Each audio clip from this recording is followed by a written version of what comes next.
বছরের শুরুটা একটু অন্যরকমই হলো। So hello everyone, welcome to my channel. আমি ঋত্বিকা। আশা করছি তোমরা সবাই খুব ভালো আছো আর আমিও বেশ ভালো আছি। প্রথমেই সবাইকে জানিয়ে নিই হ্যাপি নিউ ইয়ার। এটা ছিল একদম বছরের প্রথম দিন, 1 জানুয়ারি। আমরা চলে গেছিলাম কিন্তু কফি স্ট্রিটে। বেশ অনেকদিন পরেই কফি স্ট্রিটে এসেছি, তাই দেখছি বেশ ভালোই সাজিয়েছে, অন্যরকম হয়ে গেছে, ডেকোরেশনটাও চেঞ্জ হয়ে গেছে।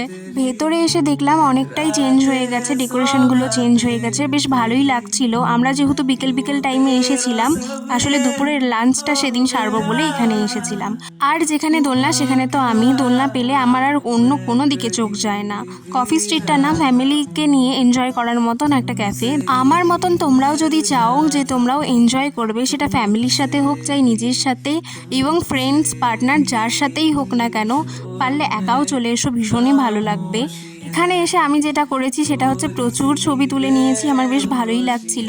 এই তো চলে এসেছে সায়না, সাথে সোমা।